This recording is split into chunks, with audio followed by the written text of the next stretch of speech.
سپہر کے 3 بجے ہیں۔ السلام علیکم، یہ ریڈیو پاکستان ہے۔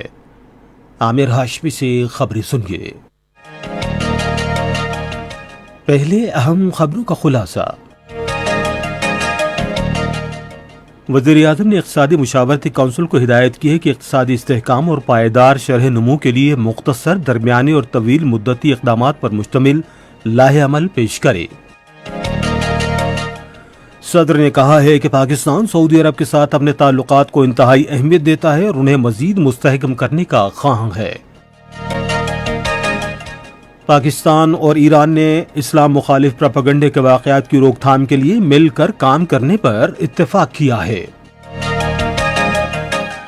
بھارت میں گزشتہ 24 گھنٹے کے دوران 3,14,835 افراد میں کورونا وائرس کی تشخیص ہوئی ہے، جو دنیا میں کہیں بھی ایک روز میں عالمی مریضوں کی سب سے زیادہ تعداد ہے۔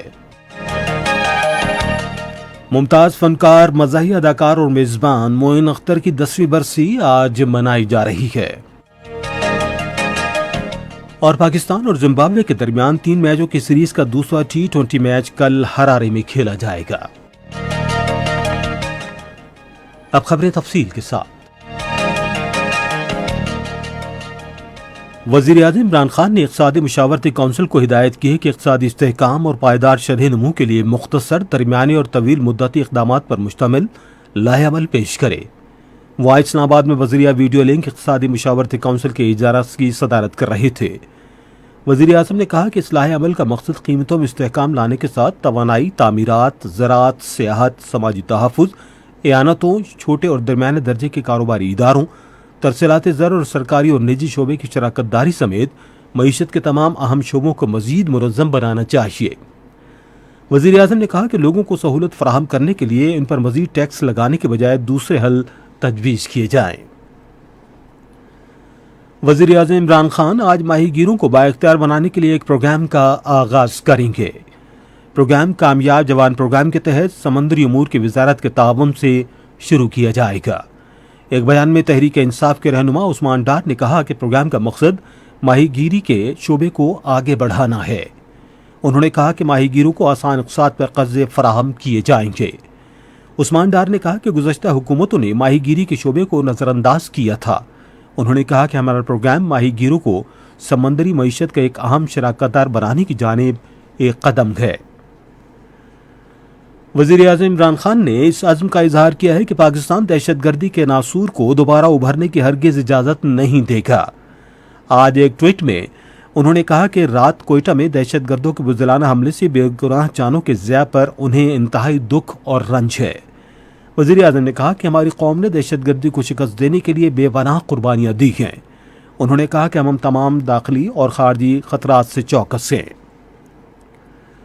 صدر مملکت ڈاکٹر عارف علوی نے کہا ہے کہ پاکستان سعودی عرب کے ساتھ اپنے تعلقات کو انتہائی اہمیت دیتا ہے اور اپنے برادر ملک کے ساتھ تعلقات کو مزید مستحکم کرنے کا خواہاں ہے۔ وہ سعودی عرب کے لیے پاکستان کے نامزد سفیر لیفٹیننٹ جنرل ریٹائرڈ بلال اکبر سے گفتگو کر رہے تھے، جنہوں نے آج ان سے اسلام آباد میں ملاقات کی۔ صدر نے کہا کہ دونوں ممالک تاریخ، ثقافت، روایت، مذہب، اقدار مشترکہ جبکہ علاقائی اور عالمی امور پر یکساں سوچ پائی جاتی ہے۔ سعودی عرب میں مقیم پاکستانیوں کو سہولیات کی فراہمی پر زور دیتے ہوئے صدر نے نامزد سفیر سے کہا کہ وہ پاکستانی برادری کے مسائل حل کرنے میں ان کی مدد کریں۔ انہوں نے امید ظاہر کی کہ وہ دو طرفہ اقتصادی اور سرمایہ کاری تعاون کو مزید مستحکم کرنے کے لیے ٹھوس کوششیں کریں گے۔ یہ خبریں آپ ریڈیو پاکستان سے سن رہے ہیں۔ وزیر خارجہ شاہ محمود قریشی نے کہا ہے کہ پاکستان اور ایران کے تعلقات ایک نئے موڑ پر آ گئے ہیں۔ تہران کے دورے کے اختتام پر اپنے ویڈیو پیغام میں انہوں نے کہا کہ سرحدی علاقوں میں 6 تجارتی مراکز کے قیام کے لیے دونوں ملکوں کے درمیان مفاہمت کی یادداشت پر دستخط اس کا ایک واضح ثبوت ہے۔ انہوں نے کہا کہ من پشین کراسنگ پوائنٹ کھولنے سے نہ صرف دونوں ملکوں کے لوگوں کو فائدہ ہوگا بلکہ تجارتی تعلقات مزید مستحکم ہوں گے۔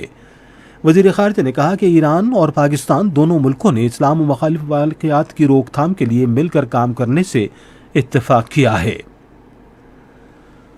منصوبہ بندی اور ترقی کے وزیر اسد عمر نے کہا ہے کہ معیشت کی بہتری کی بنیاد رکھتی گئی ہے۔ آج اسلام آباد میں ایک سیمینار سے خطاب کرتے ہوئے انہوں نے یکساں اور پائیدار اقتصادی ترقی کی ضرورت پر زور دیا۔ انہوں نے کہا کہ تمام شعبوں کی یکساں ترقی کو یقینی بنانا اہمیت کا حامل ہے۔ اسی طرح موسمیاتی تبدیلی کے مسئلے سے مؤثر انداز میں نمٹتے ہوئے شرح ترقی کو برقرار رکھا جا سکتا ہے۔ سری لنکا کے بدھ بخشوں کے ایک وفد نے آج ٹیکسلا میں آثار قدیمہ کے مقام جولیان کا دورہ کیا اور انہیں اس مقام کے بارے میں بریفنگ دی گئی۔ بعد میں ریڈیو پاکستان کے نمائندے حیدر بلوچ کے ساتھ گفتگو کرتے ہوئے خیبر پختونخوا کے آثار قدیمہ اور عجائب گھروں کے ڈائریکٹر ڈاکٹر عبدالصمد نے کہا کہ سری لنکا کے بدھ بخشوں کا دورہ ملک میں مذہبی سیاحت کے فروغ میں معاون ثابت ہوگا۔ انہوں نے کہا کہ پاکستان میں مختلف اقسام کی سیاحت خصوصاً مذہبی سیاحت کے بہترین مواقع موجود ہیں۔ ملک بھر میں کورونا وائرس سے مزید 98 افراد جاں بحق ہو گئے ہیں۔ وبا سے جاں بحق ہونے والے افراد کی تعداد 16,698 ہو گئی ہے۔ National command and operation centre کے مطابق 57,591 افراد کے ٹیسٹ کیے گئے، جن میں سے 5,857 افراد میں کورونا وائرس کی تشخیص ہوئی۔ کورونا وائرس کے مثبت کیسز کی شرح 10.16% ہے۔ بھارت میں گزشتہ 24 گھنٹے کے دوران 3,14,835 افراد میں کورونا وائرس کی تشخیص ہوئی ہے، جو دنیا میں کہیں بھی ایک دن میں ریکارڈ کی گئی عالمی مریضوں کی سب سے زیادہ تعداد ہے۔ بھارت کی وزارت صحت کے تازہ ترین اعداد و شمار کے مطابق اس وقت ملک میں کورونا کے 1,50,93,000 مریض موجود ہیں، جبکہ 2,104 کے اضافے سے اس وائرس سے ہلاک ہونے والوں کی کل تعداد 1,84,657 ہو گئی ہے۔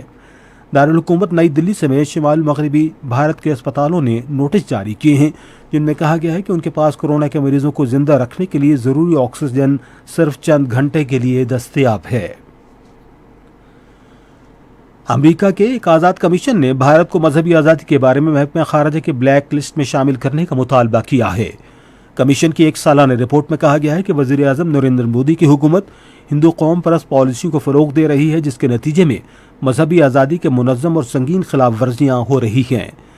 رپورٹ میں بتایا گیا ہے کہ گزشتہ سال نئی دلی میں بدترین فسادات کے دوران پولیس کی جانب سے مسلمانوں کے خلاف تشدد کے الزامات ہیں اور نریندر مودی کی جانب سے متعارف کرائے گئے شہریت کے قانون پر گہری تشویش ظاہر کی گئی، جس میں مسلمانوں کو غیر بھارتی قرار دیا گیا ہے۔ رپورٹ میں کہا گیا کہ بھارتی حکومت سخت گیر نظریے کی حامی رہی ہے۔ افغانستان کے صوبے غور کے ضلع دولت یار میں طالبان کے حملے میں 5 افراد ہلاک اور 3 زخمی ہو گئے ہیں۔ صوبائی گورنر عبدالظاہر فیض زادہ نے کہا کہ یہ افراد کابل سے آئے تھے اور غور کے ضلع لال سر جنگ جانا چاہتے تھے۔ طالبان نے ان کی گاڑی کو روک کر انہیں ہلاک کر دیا۔ ممتاز فنکار اور مزاحیہ اداکار اور میزبان معین اختر کی 10ویں برسی آج منائی جا رہی ہے۔ وہ 24 دسمبر 1950 کو کراچی میں پیدا ہوئے۔ انہوں نے 1966 میں ٹیلی ویژن سے اپنے کیریئر کا آغاز کیا۔ انہوں نے ٹیلی ویژن، اسٹیج شوز، ڈراموں، فلموں اور ٹاک شوز میں کئی کردار ادا کیے۔ ان کے بہترین ڈراموں میں ایٹ ٹرین، اسٹوڈیو 2.5، بکرا قسطوں پر، 50-50، لوز ٹاک شامل ہیں۔ وہ انگریزی، بنگالی، سندھی، پنجابی، میمن، پشتو، گجراتی اور اردو زبانیں روانی سے بولتے تھے۔ معین اختر کو بہترین کارکردگی پر 1996 میں صدارتی ایوارڈ اور 2011 میں ستارہ امتیاز سے نوازا گیا۔ معین اختر کا 2011 میں آج ہی کے دن کراچی میں انتقال ہوا تھا۔ ریڈیو پاکستان آج دوپہر 4:05 پر اپنے قومی پروگرام میں ممتاز اداکار معین اختر کی برسی کے حوالے سے ایک خصوصی فیچر پروگرام نشر کرے گا۔ زمین کا عالمی دن آج منایا جا رہا ہے۔ اس سال کا موضوع ہے اپنی زمین کی بحالی۔ یہ دن منانے کا مقصد دنیا کی سب سے بڑی ماحولیاتی تحریک پیدا کرنا ہے تاکہ عوام اور سیارے میں تبدیلی کے لیے مہم چلائی جائے۔ پاکستان اور زمبابوے کے درمیان 3 میچوں کی سیریز کا دوسرا T20 میچ کل ہرارے میں کھیلا جائے گا۔ میچ پاکستان کے معیاری کے وقت کے مطابق دن 2 بجے شروع ہوگا۔ اور اب موسم۔ محکمہ موسمیات کی پیشگوئی کے مطابق آئندہ 12 گھنٹے کے دوران بالائی خیبر پختونخوا، بالائی پنجاب، کشمیر اور گلگت بلتستان میں کہیں کہیں ژالہ باری کے ساتھ تیز ہوائیں چلنے اور گرج چمک کے ساتھ بارش کا امکان ہے۔ ملک کے دیگر حصوں میں موسم خشک رہے گا۔ آج ریکارڈ کیا گیا بعض شہروں کا درجہ حرارت: Islamabad 25 degree centigrade, Lahore 26، Karachi 35، Peshawar 31، Quetta 20، Gilgit 17، Murree 11 اور Muzaffarabad 12 degree centigrade. آج ریکارڈ کیے گئے درجہ حرارت: سری نگر اور Pulwama 7 degree centigrade, Leh 1، Anantnag اور شوپیاں 10، جموں اور بارہمولہ 8 ڈگری سینٹی گریڈ۔ اسی کے ساتھ خبریں ختم ہوئی۔ مزید خبروں اور چرچوں کے لیے آئیے ہماری ویب سائٹ پر radio.gov.pk اور فیس بک کے link radio Pakistan news official پر براہ راست ویڈیو اسٹریمنگ بھی ملاحظہ کی.